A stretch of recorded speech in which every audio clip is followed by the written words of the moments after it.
নমস্কার, আপনারা নিশ্চয় সুস্থ আছেন, ভালো আছেন।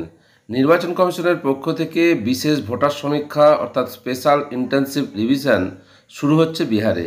এরপর প্রতিটি রাজ্যেই আস্তে আস্তে এই এসআইআর অর্থাৎ স্পেশাল ইন্টেনসিভ রিভিশন বা বিশেষ ভোটার সমীক্ষার কাজ চলবে।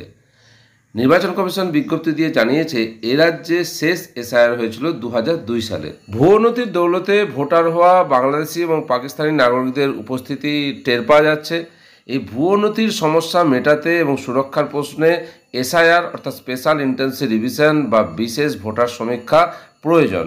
এসআইআর কিভাবে করা হবে এবং কেন করা হবে তা নির্বাচন কমিশন স্পষ্ট করেছে। এসআইআর সংক্রান্ত যে তথ্য সংবাদ মাধ্যমে উঠে এসেছে তা আপনাদের সঙ্গে শেয়ার করছি। এবার পশ্চিমবঙ্গেও হবে ভোটার তালিকার বিশেষ সমীক্ষা। এ রাজ্যে ভোটার তালিকার বিশেষ এবং নিবিড় সমীক্ষা স্পেশাল ইন্টেনসিভ রিভিশন বা এসআইআর হয়েছিল প্রায় 2 যুগ আগে অর্থাৎ 2002 সালে। বিহারে এই প্রক্রিয়ার উদাহরণ টেনে ইতিমধ্যেই সুর চড়িয়েছেন মুখ্যমন্ত্রী মমতা বন্দ্যোপাধ্যায়। জাতীয় নির্বাচন কমিশনের বক্তব্য, সংবিধানের 324 ধারা অনুযায়ী নির্দিষ্ট সময়ান্তর এই বিশেষ সমীক্ষা ভোটার তালিকা করা প্রয়োজন, যা দীর্ঘদিন ধরে হয়নি। এবার শীঘ্রই এসআইআর শুরু হতে চলেছে পশ্চিমবঙ্গেও। তার ভিত্তিতে তৈরি হওয়া ভোটার তালিকা ধরেই আগামী বছর রাজ্যে বিধানসভা ভোট হবে এবং আস্তে আস্তে এসআইআর হবে সারা দেশে। কমিশন সূত্র জানাচ্ছে এ রাজ্যে শেষবার এসআইআর প্রকাশিত হয়েছিল 2002 সালে। কমিশন জানাচ্ছে রাজ্যের মুখ্য নির্বাচনী আধিকারিক সিইওর নেতৃত্বে জেলা নির্বাচনী আধিকারিক বা জেলা শাসককে ডিইও, ভোটের অতিরিক্ত জেলা শাসক, ইলেকটোরাল রেজিস্ট্রেশন অফিসার, অতিরিক্ত ইলেকটোরাল রেজিস্ট্রেশন অফিসার এবং বুথ লেভেল অফিসাররা অর্থাৎ বিএলও একত্রে ভোটার তালিকায় নাম থাকা প্রত্যেকের বাড়িতে সমীক্ষার কাজটি করবেন। তাতে একটি ফর্ম ভরে প্রয়োজনীয় তথ্য দাখিল করতে হবে এক একজনকে, তা যাচাই হবে। তবে 2002 সালের 1 জানুয়ারি প্রকাশিত এসআইআর তালিকায় নাম থাকা ব্যক্তিদের অতিরিক্ত নথি দেওয়ার প্রয়োজন হবে না। আবার যাদের অভিভাবকের নাম সেই তালিকায় রয়েছে তাদের ক্ষেত্রেও সমস্যা নেই।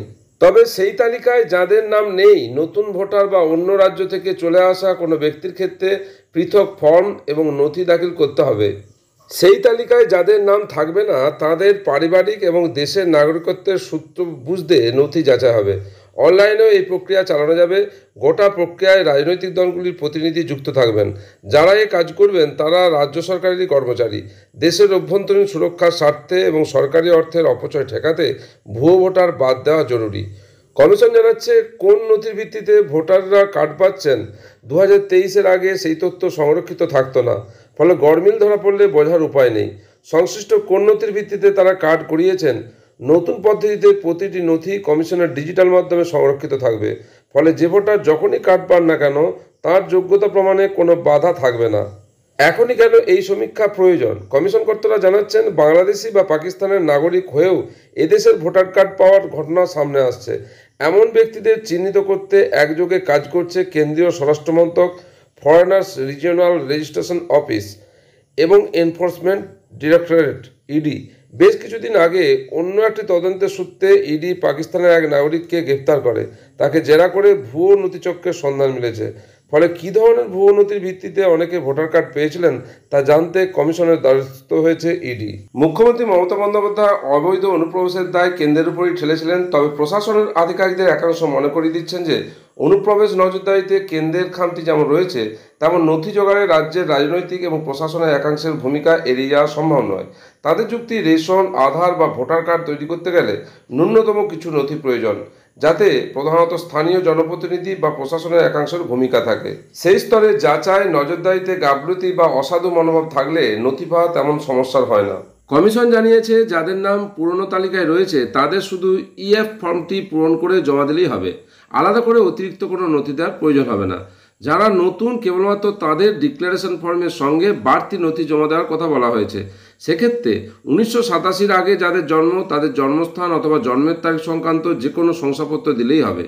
এরপরে 1987 থেকে 2004-এর মধ্যে যারা জন্মেছেন তাদের নিজেদের এবং বাবা মা অথবা মায়ের জন্মস্থান অথবা জন্ম তারিখ সংক্রান্ত যে কোনো শংসাপত্র দিতে হবে। এরপরে যারা 2004-এর পর জন্মেছেন তাদের নিজেদের পাশাপাশি বাবা ও মায়ের জন্ম তারিখ অথবা জন্মস্থান সংক্রান্ত যে কোনো শংসাপত্র দিতে হবে। এছাড়া বাবা অথবা মায়ের মধ্যে যদি কেউ ভারতীয় না হন, সেক্ষেত্রে যিনি ভারতীয় নন তার পাসপোর্ট এবং ওই ব্যক্তির জন্মের সময়কার ভিসা বাবা বা মায়ের দিতে হবে। অনেক আগের বাবা মায়ের জন্মের শংসাপত্র কোথায় পাওয়া যাবে, অনেকের নেই। সেক্ষেত্রে কমিশনের পাল্টা যুক্তি কোথায় বলা হয়েছে যে শুধুমাত্র জন্মের শংসাপত্রটি প্রমাণ হিসাবে দিতে হবে।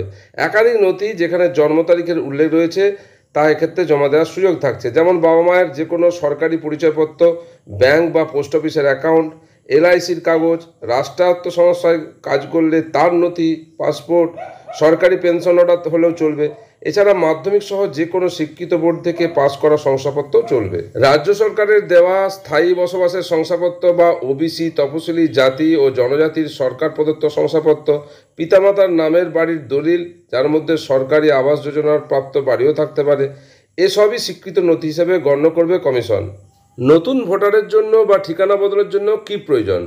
কেন্দ্র, রাজ্য বা অধিগৃহীত যে কোনো সংস্থার পরিচয়পত্র, পেনশন নথি, সরকার, স্থানীয় প্রশাসন, bank, post office, LIC, PSU এর যে কোনো পরিচয়পত্র, জন্মের শংসাপত্র, পাসপোর্ট, স্বীকৃত বোর্ডের মাধ্যমিক বা শিক্ষার শংসাপত্র, রাজ্য প্রশাসনের দেওয়া স্থায়ী বাসিন্দা শংসাপত্র, বনের অধিকার শংসাপত্র, তপশিলি জাতি, জনজাতি বা অন্যান্য অনগ্রসর শ্রেণী শংসাপত্র, রাজ্য বা স্থানীয় প্রশাসনের তৈরি পরিবার রেজিস্টার, সরকারি জমি বাড়ি অনুমোদন শংসাপত্র, আরও কিছু নথি সংযুক্ত হবে জাতীয় নির্বাচন কমিশন সূত্রে জানা গেছে। এসআইআর অর্থাৎ স্পেশাল ইন্টেন্সিভ রিভিশন বা ভোটার তালিকার বিশেষ সমীক্ষা কি, কেন এবং কিভাবে করা হবে, বিহারে যে তার কাজ শুরু হয়েছে, পশ্চিমবঙ্গ তথা অন্যান্য রাজ্যেও ভারতবর্ষের এই কাজ শুরু হবে, সেই সংক্রান্ত যে তথ্য সামনে এসেছে তা আপনাদের সঙ্গে শেয়ার করলাম। আপনারা সকলে সুস্থ থাকুন, ভালো থাকুন।